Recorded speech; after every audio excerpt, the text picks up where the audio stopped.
أعوذ بالله من الشيطان الرجيم بسم الله الرحمن الرحيم السلام عليكم ورحمة الله وبركاته الحمد لله الحمد لله الحمد لله الحمد لله رب العالمين وبه نستعين على أمور الدنيا والدين والصلاة والسلام على أشرف الأنبياء والمرسلين وعلى آله وصحبه أجمعين سبحانك لا علم لنا إلا ما علمتنا إنك أنت العليم الحكيم قال رب اشرح لي صدري ويسر لي أمري واحلل عقدة من لساني يفقه قولي اللهم يسر ولا تعسر اللهم صل على سيدنا محمد وعلى آله وصحبه وسلم ولا حول ولا قوة إلا بالله العلي العظيم أما بعد الحمد لله syukur kehadrat Allah subhanahu wa ta'ala kerana dengan limpah kurnia, rahmat, kasih sayang dan inayah daripada Allah subhanahu wa ta'ala. Alhamdulillah, pada malam ini sekali lagi kita sama-sama dapat dipertemukan oleh Allah subhanahu wa ta'ala, dan mudah-mudahan pertemuan pada malam ini dapat memberikan sedikit sebanyak ilmu dan pengetahuan kita berkaitan dengan firman-firman dan ayat-ayat Allah subhanahu wa ta'ala.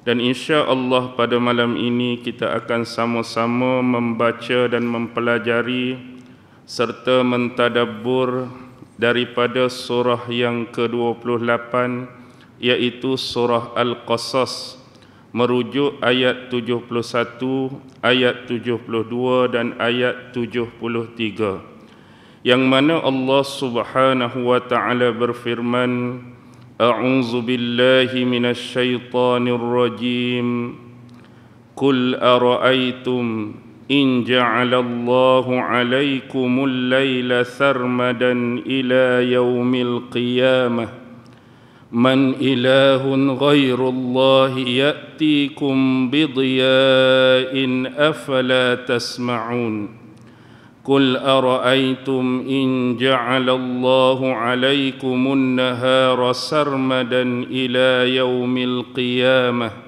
من إله غير الله يأتيكم بليل تسكنون فيه أفلا تبصرون ومن رحمته جعل لكم الليل والنهار لتسكنوا فيه وَلِتَبْتَغُوا مِنْ فَضْلِهِ وَلَعَلَّكُمْ تَشْكُرُونَ.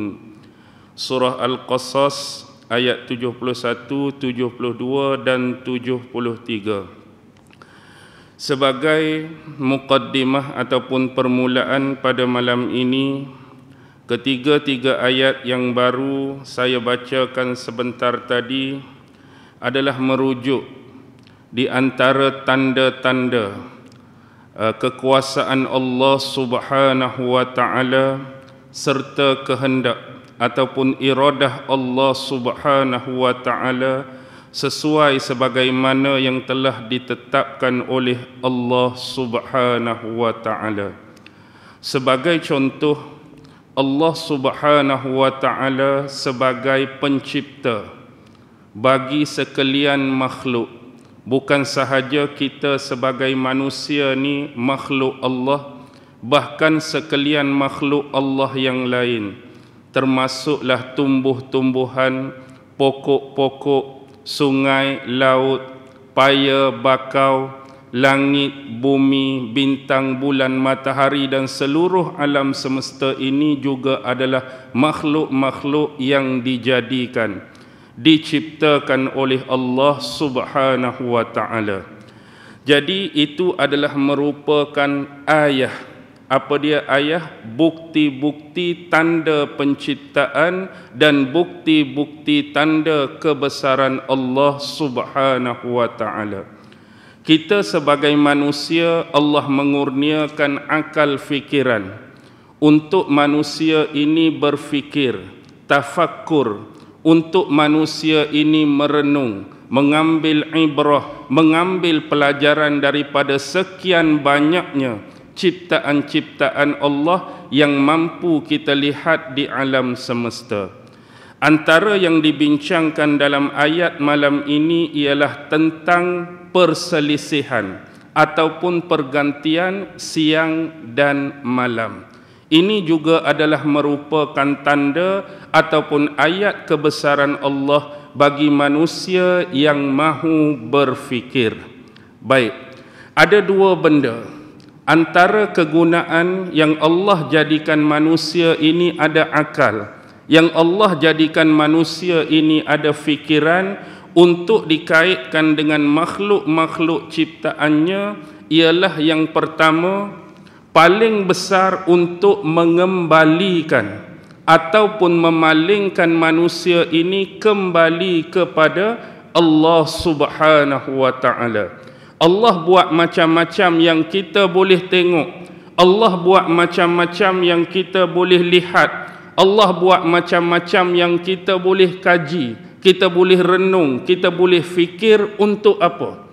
Bukan saja-saja kita nak tengok benda tu, bukan saja-saja kita nak lihat benda tu, bukan saja-saja kita nak kaji benda tu, tetapi penghujungnya adalah mengembalikan hakikatnya kepada pencipta yang sebenar.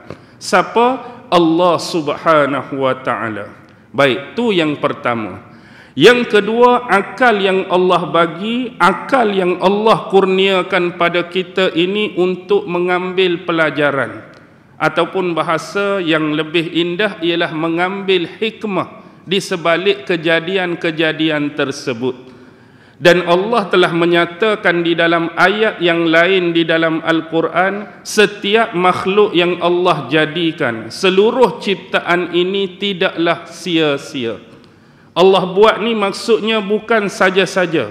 Allah buat ni bukan sia-sia, tetapi ada pemaknaan yang penting, hikmah yang penting, pelajaran yang penting di sebalik penciptaan Allah Subhanahu wa ta'ala. Jadi tentu ada hikmah, tentu ada kebaikan untuk kita. Baik, selaku pencipta yang mutlak, tidak ada pencipta lain kecuali Allah Subhanahu wa ta'ala. Allah lah yang telah memberikan yang terbaik. Dengan kata lain, dari sudut peranan setiap makhluk, dari sudut function, fungsi-fungsi makhluk tersebut untuk kebaikan bagi manusia. Maksudnya bila kita tengok Allah buat langit dan bumi, apa function makhluk yang Allah buat ini untuk kebaikan kita? Allah juga buat planet, Allah juga buat bintang-bintang. Apa function benda tu untuk kita? Allah buat matahari, Allah buat bulan. Apa function benda tu untuk kita? Allah buat laut, Allah buat sungai, Allah buat tasik, Allah buat daratan, Allah buat pokok tumbuhan, Allah buat pelbagai jenis dan spesies binatang. Apa keperluan dan function tu untuk kita? Jadi yang ni sebagai makhluk yang berakal, yang Allah bagi kita fikiran untuk sama-sama kita fikirkan dan sama-sama kita tadabbur. Dan yang paling penting, sebelum kita memulakan kuliah kita pada malam ini, ayat ini adalah antara tanda-tanda yang besar, merupakan keterangan, merupakan penerangan dan argumen yang begitu kukuh, jitu dan padu daripada Allah. Apa yang Allah suruh kita berfikir melalui ayat ni, kita lihat. Kul, katakanlah wahai Muhammad, ara'aitum, apa pendapat kamu, apa pandangan kamu? Baik. In ja'alallahu alaikum, sekiranya Allah Subhanahu wa ta'ala menjadikan bagi kamu. Katakanlah wahai Muhammad, apa pendapat kamu, apa pandangan kamu sekiranya aku ni menjadikan bagi kamu Laila sarmada. Laila kita tahu bermaksud malam, tapi sarmada ni bermaksud tak putus-putus, terus menerus. Apa pandangan kamu, apa pendapat kamu sekiranya aku jadikan malam ni terus menerus tak berhenti. Dengan kata lain 24 jam gelap, 24 jam malam, tak ada siang. Apa pandangan kamu? Kalau jadi lagu tu sungguh, Allah buat lagu tu sungguh, malam 24 jam, gelap 24 jam, tak nampak apa 24 jam. Baik. Ila yaumil qiyamah. Dan keadaan ni sebagai contoh kalau aku buat sampai hari kiamat. Bukan kata nak uji, nak test 3 hari ke gelap lagu ni, tak. Bukan kata nak uji, nak test 2-3 bulan ke, tak. Bukan kata 2-3 tahun. Ila yaumil qiyamah. Bagaimana kalau aku jadikan keadaan kehidupan kamu ni malam terus menerus tanpa henti sampai hari kiamat? Ini satu argument yang jitu. Agak-agak kita nak jawab apa? Kalau Allah buat sungguh malam tak berhenti sampai hari kiamat, senang ke payah agak-agak hidup kita? Payah. Ni adalah ayat-ayat yang digunakan untuk para penentang-penentang Allah. Cuba kamu berfikir. Man ilahun ghairullah. Siapakah Tuhan tetapi selain daripada Allah? Siapa Tuhan selain daripada diri aku ni? Ya'tikum bidhiyain, yang akan mendatangkan sinar cahaya kepada kamu semua. Afala tasma'un, tidakkah kamu mendengar? Jadi kalau kamu mampu, carilah mana-mana Tuhan yang kamu rasa hebat ke, yang kamu rasa boleh dipercayai ke, yang kamu rasa ada power ke, yang kamu rasa ada kuasa ke, tapi bukan aku, Allah tu. Jadi carilah Tuhan tu, minta tolong dia, minta bantuan daripada dia, minta kabel dengan dia. Adakah Tuhan-Tuhan selain daripada aku tu mampu nak memberikan sinar cahaya pada kamu kalau aku buat bumi ni 24 jam gelap? Nak jawab apa agak-agak? Padu, kemas, jitu, memang tak akan ada jawapan. Bagi manusia yang Allah bagi akal pada kita, memang kalau kita ni sedang berdiri terduduk dengan soalan ini, tak boleh nak buat apa. Hak duduk tu tak boleh nak kata apalah. Kalau hak berdiri tu sampai duduk, hak duduk sampai terlekok terbaring lah kot. Apa jawapan yang kita boleh bagi? Tak ada. Ni Allah nak tundukkan kita agar kita sedar bahawa kita ni ada Tuhan. Kita ni ada pencipta, yang mana sifat-sifat Tuhan yang menciptakan itu maha segala-galanya. Dan ini hanya satu argument, satu kenyataan. Kalau aku buat macam ni sungguh, apa agak-agak jadi pada kamu? Okey. Allah Subhanahu wa ta'ala menyebut, kalaulah Allah membuat malam ni berterusan, maka dia akan memudaratkan dan menyusahkan kehidupan kita. Apatah lagi menyebabkan hidup manusia ni akan jadi boring. Hidup manusia akan jadi membosankan. Kenapa boring? Kenapa bosan? Gelap 24 jam, malam 24 jam. Baik. Sekarang ni, kalau kita bincang isu ni, tentu ada manusia-manusia yang berfikiran seperti ini. Baik, kita tidak salahkan manusia yang berfikiran seperti ini. Okey, kalau lah ni pun, kalau kita malam 24 jam, gelap 24 jam, kita ada sumber tenaga, kita ada sumber elektrik, kita boleh pasang lampu 24 jam, kita boleh pasang tu, pasang ni, maksudnya jadi cerah. Baik. Kita berfikiran demikian kerana kita hidup di zaman ni. Nampak tak? Kita hidup di zaman ni, kita berasa ada lampu. Bayangkan sejak dunia ni dijadikan oleh Allah, yang sebelum ni kita tak kenal lagi sumber tenaga, sumber elektrik, sumber yang boleh menyebabkan adanya cahaya. Bayangkan hak zaman-zaman dulu, hak tak tahu apa lagi, tiba-tiba gelap dah 24 jam sampai hari kiamat. Contoh, kita duduk dalam belukak, kita duduk dalam semak, kita duduk dalam hutan, kita duduk dalam gua, tapi gelap 24 jam. Lagu mana? Dan dalam tu pula bukan kita seorang, automatik ada gajah, automatik ada harimau, automatik ada binatang tu, automatik ada binatang ni. Seronok dah hidup lagu tu. Ni kira zaman hak tak ada apa-apa lah ni. Jadi kalau kita bayangkan zaman lah ni, dia akan jadi nampak lebih senang, lebih mudah. Okey, satu, dia akan membahayakan dan memudaratkan. Bagaimana pula sekiranya kita kaitkan dengan hubungan ibadah kita? Hubungan ibadah akan jadi mudah ke jadi susah, tuan-tuan? Kita nak semayang 5 waktu lah, ambil contoh. Gelap 24 jam. Baiklah, walaupun masa tu tak ada jam, kita katalah ada jam lah. Ada jam. Tapi kita perlu buat apa? Kita kena sentiasa mengawasi masa. Sebab sekarang ni kita boleh tandakan selepas subuh tu cerah. Sekarang ni kalau tengah hari zuhur tu gelincir matahari. Kalau petang tu matahari nak terbenam. Ni gelap saja-saja, 24 jam gelap. Orang pula memang kena tium betul-betul. Subuh pun gelap. Zuhur pun gelap. Asar pun gelap. Maghrib tu dah memang gelap. Isyak pun gelap. Ni pukul 5 dah ni, tapi gelap. Subuh dah kita ni. Ni pukul 1 tengah hari dah ni.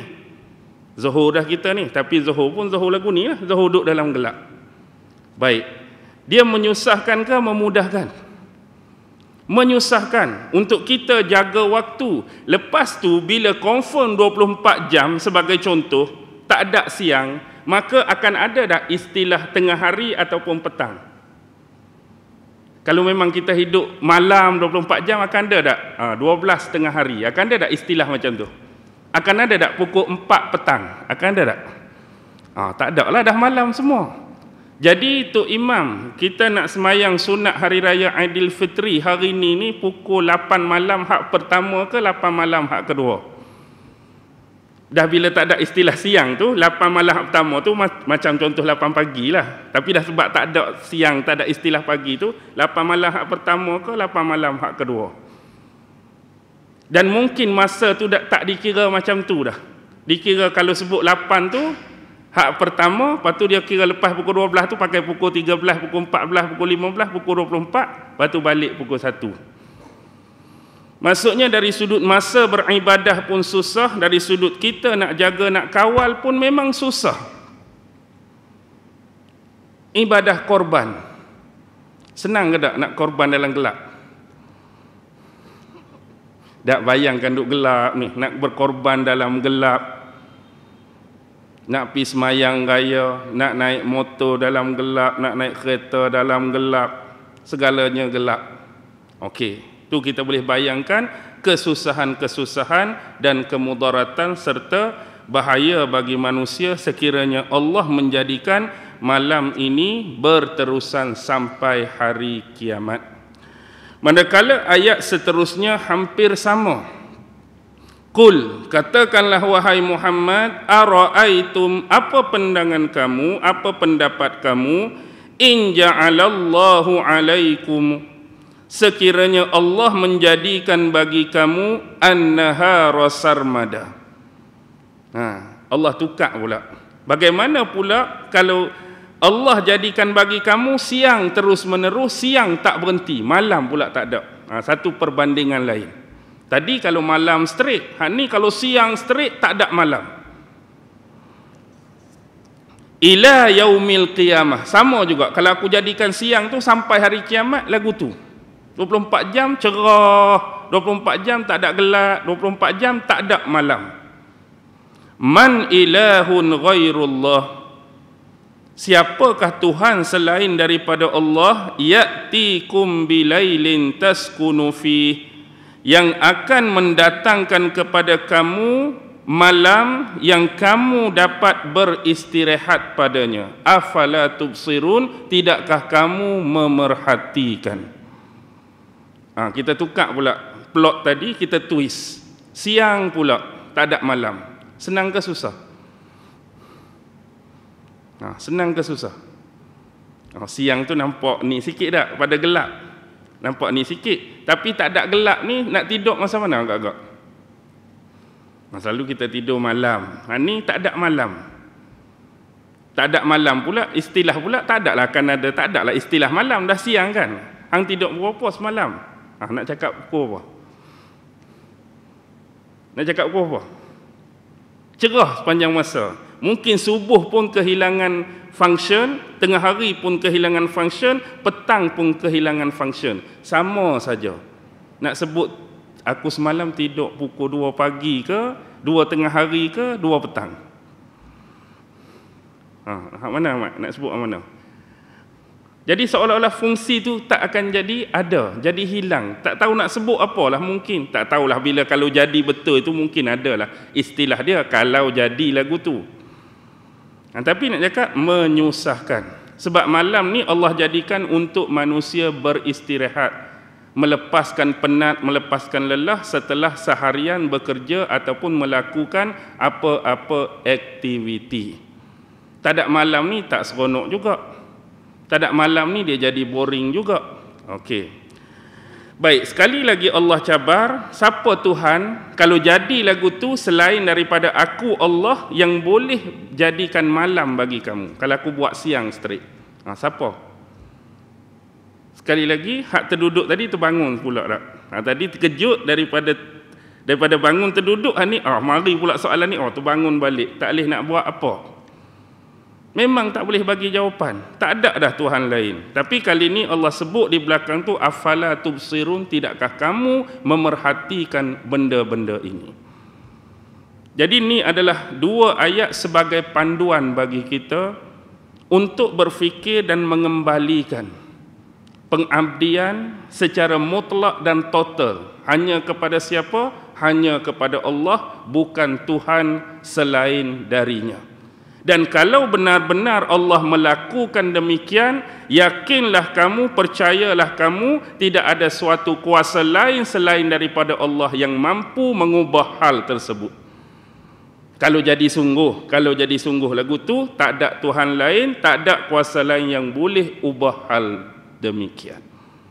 Baik. Wa min rahmatihi, dan di antara rahmat dan kemurahan Allah Subhanahu wa taala, ja'ala lakumul laila wan nahar. Ini Allah perkenduk balik. Dia telah menjadikan bagi kamu malam dan siang. Allah tahu dah apa yang terbaik untuk kita sebagai manusia makhluk dia jadikan bagi kita 2 waktu perselisihan ini. Malam dan juga siang. Untuk apa? Litaskunu fihi, untuk kamu beristirahat di dalamnya, yakni merujuk kepada waktu malam. Walitabtaghu min fadlihi, dan agar kamu mencari kurniaan Allah pada siang harinya, yakni dengan melakukan aktiviti-aktiviti dan pekerjaan kamu. Wala'allakum tashkurun, dan mudah-mudahan kamu bersyukur kepada Allah atas nikmat-nikmatnya. Baik. Ada ulasan daripada Al-Imam Ibnu Katsir berkaitan ayat 73. Jadi di dalam tafsir Ibnu Katsir, di antara kemurahan Allah yang patut kita bersyukur ialah dia mengaitkan dengan bentuk ibadah yang tertunggak, ibadah yang tertangguh, iaitu qada. Dengan menyebutkan ayat sebagaimana yang saya sebut ni, sekiranya kita ni tertunggak satu-satu ibadah ataupun amalan pada malamnya, kita qada pada waktu siang, dan sekiranya kita tertunggak atau tertangguh pada waktu siang, kita qada pada waktu malam. Itu antara yang disebutkan oleh Imam Ibnu Katsir di dalam tafsirnya. Tetapi kembali kepada rahmat Allah, bagaimana Allah menundukkan 2 makhluknya ini, iaitu siang dan malam bagi kita, ialah sebagai bentuk kesempurnaan kehidupan bagi manusia. Seolah-olah tidak akan lengkap dan sempurna kehidupan kita kalau straight siang. Juga tidak akan sempurna dan lengkap kehidupan kita sebagai manusia kalau straight malam. Jadi kalau tanyakan kepada kita antara tiga pilihan tadi, agak-agak nak yang pertama ke, yang kedua ke, yang ketiga? Kalau tanya sahabat kita kat depan ni, nak malam straight ke, nak siang straight ke, nak berganti siang dan malam? Nak siang malam. Semua orang nak siang dan malam. Itulah kelangsungan kesempurnaan hidup manusia. Memang kita akan rasa terbeban, kita akan rasa boring, kita akan rasa tak selamat, kita akan rasa terancam sekiranya melalui suasana-suasana tadi. Bahkan ini saya sebut awal-awal di luar konteks tafsir. Di luar konteks tafsir, tetapi masih lagi dalam konteks makhluk yang Allah jadikan. Bila kita sebut tadi konteks dia ialah Allah mendatangkan perumpamaan seperti itu, tapi kita ambil konten yang berbeza. Konteks masih sama. Cuba kita bayangkan kalau kita tukar twist plot tadi, apa yang Allah gambarkan dalam suatu bentuk peristiwa ataupun event yang berbeza. Contoh, bayangkan pula kalau Allah jadikan kita tu sentiasa cerah tapi hujan tak turun-turun. Maksudnya sampai hari kiamat tak pernah turun hujan. Tak pernah hidup ni berganti dengan hujan dengan tak hujan. Seronok ke tak seronok? Tak hujan sampai hari kiamat. Lepas tu satu lagi kalau tanya, hujan tak berhenti sampai hari kiamat. Maksudnya kita nak sama macam tadi. Sebagaimana kita rasa kesempurnaan hidup adanya siang malam, kita juga rasa kesempurnaan hidup kalau ada cerah dan ada waktu hujan. Hak hujan straight pun kita tak seronok, hak cerah straight tanpa hujan pun kita tak seronok. Baik, kalau kita ambil pendekatan lain sebagai contoh. Kalau tadi kita ambil unsur hujan tak hujan, kali ini kita ambil unsur musim. Antara musim panas dan musim sejuk. 24 jam sampai hari kiamat, sejuk je cuaca dia. Lepas tu kalau tukar satu pula, panas je cuaca dia. Nak hak mana? Hak sejuk 24 jam ke, hak panas 24 jam? Maksudnya nak tengok tanah payah, salji 24 jam. Letih juga. Nak cari hak mana? Hak panas straight pun tak seronok juga. Jadi Allah buat ni, sekurang-kurang hari ni kita boleh dapat dalam landscape dunia kita ni ada berapa musim? 4 musim. Walaupun keadaan kita ni taklah sampai 4 musim kan. Contoh ada musim panas, musim sejuk, musim bunga dan musim luruh. Itu kawasan-kawasan Eropah. Tempat kita ni, nak kata musim panas, musim sejuk tu tak sesuai lah. Sebab kita tu tak ada istilah macam tu. Memang ada rasa panas, rasa sejuk, rasa panas tu ada. Tetapi nak mengistilahkan musim panas, musim sejuk tu tak sesuai. Kita ni sebab iklim khatulistiwa, tropika kan. Baik. Okey. Dan kita boleh mengandaikan konten-konten yang lain lagi. Contoh lagi yang kita boleh ambil. Kalau Allah jadikan makhluk ni, manusia ni, semua lelaki. Lagu mana pula? Perempuan tak ada kan? Sudah kan? Macam mana kalau Allah kata, kalau kata aku akan jadikan makhluk di kalangan manusia semua lelaki, seronok ke tak hidup? Nak tujah ke mana ni? Tak tahu nak fikir apa dah, tak seronoknya. Lepas tu Allah jadikan pula hak perempuan saja. Hidup sama dia perempuan saja. Dia pula tak seronok sebab tak ada kaum lelaki. Hak kita lelaki saja tak seronok sebab tak ada kaum perempuan. Jadi Allah buat berpasangan. Baru berlangsungnya keperluan konteks kemanusiaan manusia. Ataupun Allah buat atas muka bumi ni kita saja-saja. Tak ada sekok pun binatang. Gimana Haji? Seronok Haji?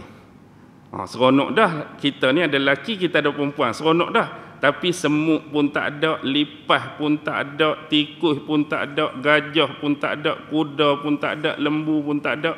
Last kali mari hari raya korban nak sembelih siapa? Tak tahu nak cari siapa tak? Cari hak bebai-bebai ni, hak samdo-samdo ni kita sembelih ni contoh tu. Kasar sikit lawak dalam ni.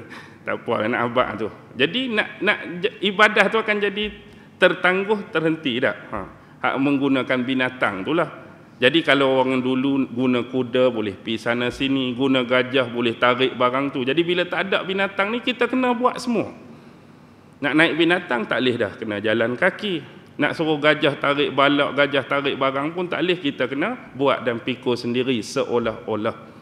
Jadi atas perkiraan kita lah bagaimana pemikiran kita membentuk, nak ambil konteks ni dalam konten yang berbeza. Jadi yang mudah untuk kita fahami, apa yang Allah buat tu dah terbaik. Jadi jangan sesekali kita cuba mempertikaikan ataupun rasa tak seronok, rasa tak best. Sebenarnya apa yang Allah buat tu dah baik. Walaupun konteks yang kita lihat dari sudut cuaca mungkin.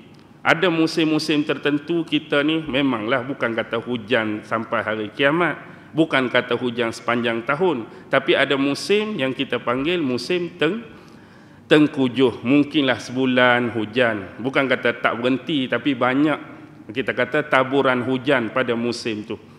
Jadi yang kita kena beriman, yang kita kena percaya, adakah itu musibah ataupun kebaikan? Apa yang Allah buat tu sebenarnya kebaikan. Apa yang terjadi semuanya ada kebaikan. Untuk kita sebagai manusia berfikir, inilah kita nak, kita ambil pelajaran, kita ambil ibrah, kita ambil hikmah di sebalik setiap kejadian.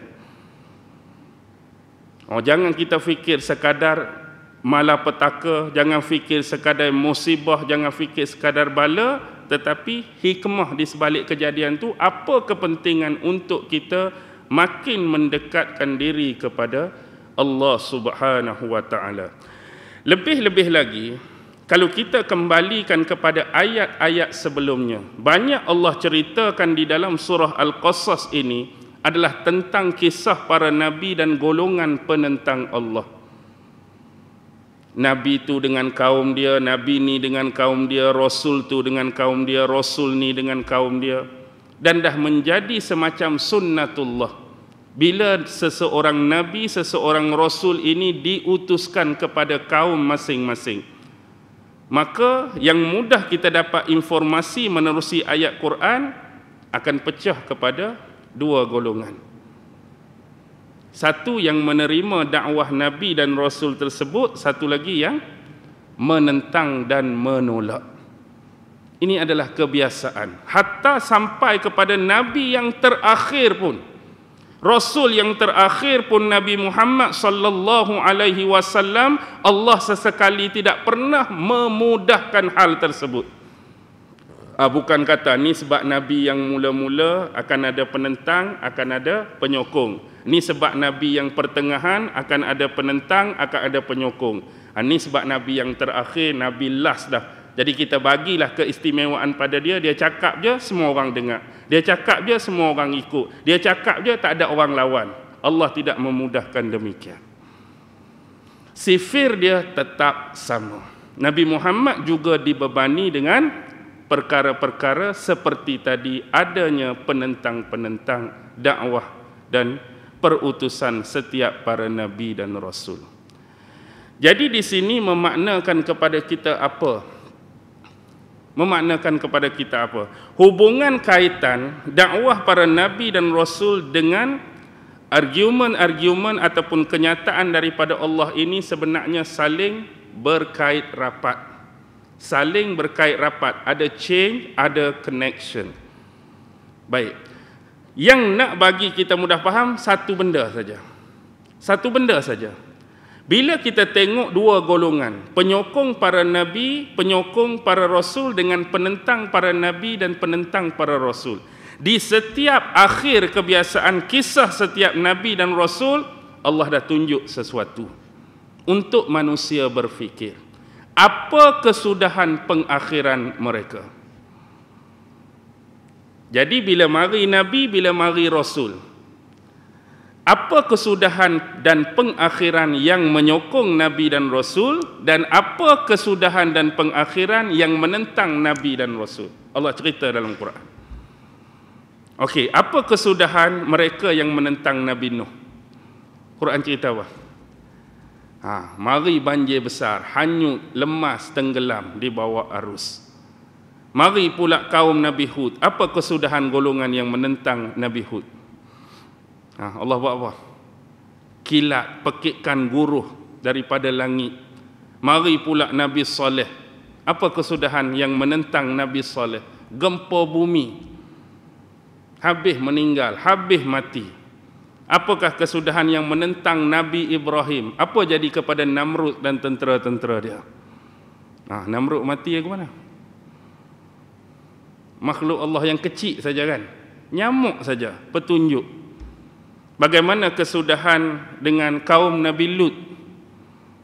Jadi apa? Hari ni kita boleh tengok di Jordan kan, laut mati tu. Tu kesudahan dia.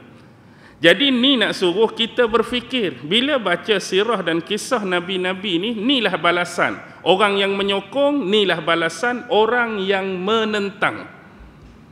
Jadi pilihan di tangan kita. Kita nak ikut flow mana? Flow pengikut ke flow penentang? Kalau tanya ramai-ramai, mulut kita mungkin akan kata apa? Mestilah nak ikut para Nabi dan para Rasul.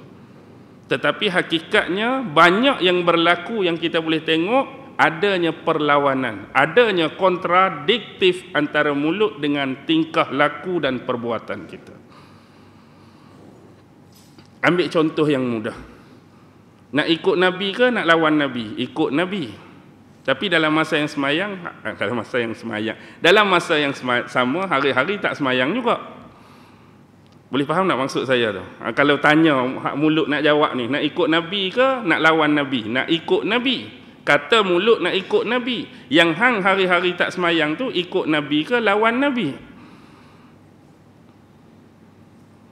Jadi biar sealiran, biar sama jalan. Sejajar antara perkataan yang keluar daripada lisan dan lidah kita dengan perbuatan kita. Bila berlakunya ketidaksamaan, itulah mengundang kepada bahayanya. Bila perbuatan kita tak sama dengan pengakuan, bila perbuatan kita tak sama dengan apa yang dituturkan. Jadi antara hujah-hujah yang Allah gunakan ni bagi orang yang menentang Nabi dan Rasul, pertanyaan-pertanyaan macam ni lah. Pertanyaan-pertanyaan macam ni.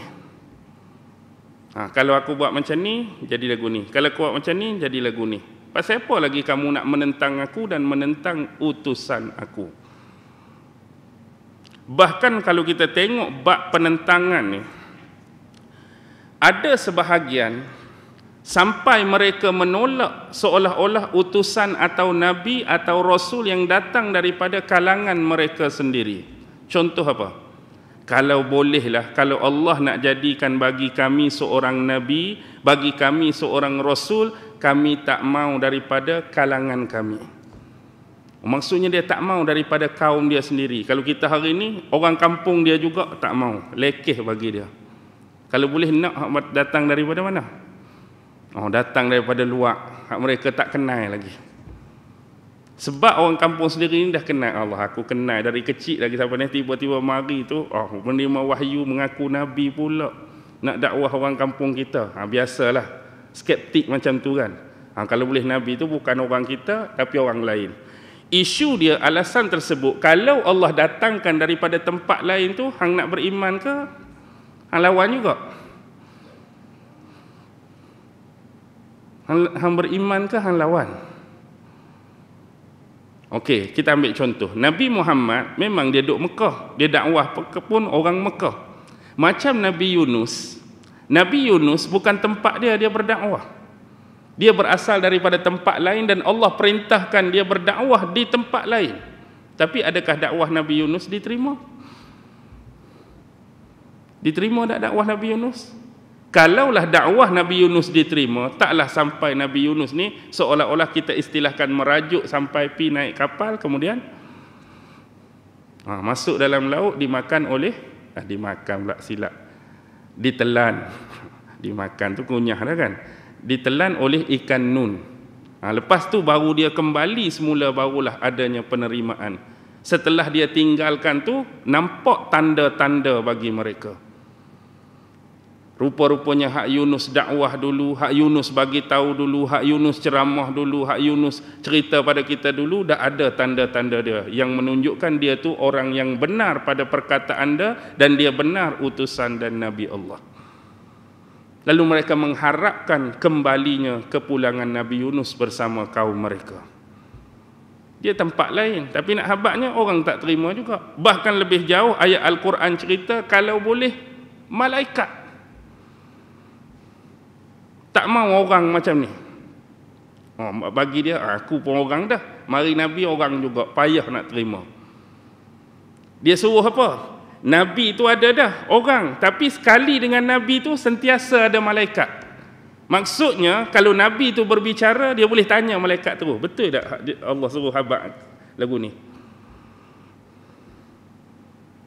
Ada juga jenis lagu tu. Dia maksudnya hak sama macam kita ni tak apa nak percaya. Biar betul ni. Jadi kalau tak betul, malaikat betul tak ada ni kata Allah suruh habaq malam ni. Mana ni nak suruh confirmation daripada malaikat? Ya, baru kami nak dengar. Baru kami nak dengar. Baik. Ayat ni cerita alasan ni dihujahkan oleh Allah. Kalau kami turunkan malaikat tu, dia tak akan jadi dah cerita lagu tu. Dia tak akan jadi dah malaikat diturunkan untuk apa? Untuk confirmation. Tapi kalau malaikat mari itu untuk apa dah? Malaikat mari tak ada benda lain. Nak musnahkan, nak mengazab. Satu lagi dia nak malaikat terus. Bukan kata orang-orang ni. Tadi ada juga orang dan malaikat untuk confirmation. Hak ni dia nak malaikat terus. Dia nak malaikat terus. Allah dah jadikan kita manusia. Dan Nabi dan Rasul tu sesuai dah dari kalangan manusia. Malaikat dia ada bahagian dia. Tapi Allah pun habaq. Kalau kami jadikan Nabi dan Rasul ni daripada kalangan malaikat, pasti kami akan jadikan dia seorang lelaki. Maksudnya kalau orang tu malaikat pun, kalau orang tu malaikat, dia tak panggil orang lah pula tak. Kalau malaikat tu maksudnya Allah akan jadikan malaikat tu bentuk lelaki. Jadi bila mari bentuk lelaki, sebab rupa asal malaikat, kita tak mampu nak berkomunikasi dan interaksi. Dan kalau Allah jadikan malaikat tu rupa macam tu, takut kata, ni malaikat kau orang. Dia jadi ayat lagu tu pula. Tak maksud saya, kalau turun malaikat dengan rupa asal, jadi tak nampak lah, jadi suara saja, takut lari pula tak. Wahyu turun pukul 12 tengah malam, jenuh pula.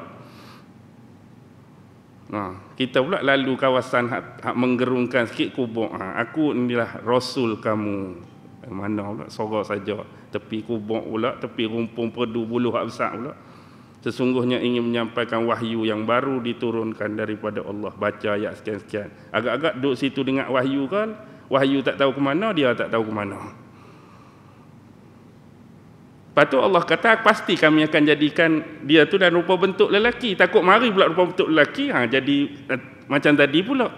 Kata malaikat ni orang, bukan lelaki. Maksudnya, poinnya mudah. Kalau nak terima, marilah orang pun dia terima. Kalaulah nak menolak, marilah malaikat pun dia tetap akan menolak. Poin dia sini saja. Inilah mahalnya harga keimanan, akidah dan kepercayaan. Okey, isyak kau apa, bang? Masuk dah ke belum? Oh, masuk dah. Oh, dia tak bunyi tik. Okey, tak apalah kalau masuk dah. Okey, kita habislah ayat 71, 72, 73. Jadi, secara rumusan pada malam ini, marilah sama-sama kita menjadikan ketiga-tiga ayat yang kita baca, yang kita tadabbur tadi sebagai satu bentuk peringatan ataupun ibrah, ataupun untuk kita mencari hikmah di sebalik kenyataan, pernyataan ataupun argument yang diberikan oleh Allah Subhanahu wa taala, supaya kita ini sentiasa berfikir akan kebesaran Allah Subhanahu wa taala dan sentiasa menjadikan kita hamba ataupun makhluk yang sentiasa taat kepada Allah Subhanahu wa taala dan tidak mencari Tuhan selain daripada Allah Subhanahu wa taala. Mudah-mudahan adanya manfaat dan sedikit ilmu serta pengetahuan untuk kita semua pada malam ini. Moga-moga Allah sentiasa mempermudahkan urusan kita dan mempermudahkan dorongan kita untuk mendapatkan ilmu dan pengetahuan. Akhir kalam, wabillahi taufiq wal hidayah. Wassalamualaikum warahmatullahi taala wabarakatuh. أعوذ بالله من الشيطان الرجيم بسم الله الرحمن الرحيم اللهم إنك تعلم أن هذه القلوب قد اجتمعت على محبتك والتقت على طاعتك وتوحدت على دعوتك وتعاهدت على نصرة شريعتك فوثق اللهم رابطتها وأدم ودها واهدها سبلها واملأها بنورك الذي لا يخبو واشرح صدورها بفيض الإيمان بك وجميل التوكل عليك وأحيها بمعرفتك وأمتها على الشهادة في سبيلك إنك نعم المولى ونعم النصير وصلى الله على سيدنا محمد وعلى آله وصحبه وسلم والحمد لله رب العالمين. الله أكبر.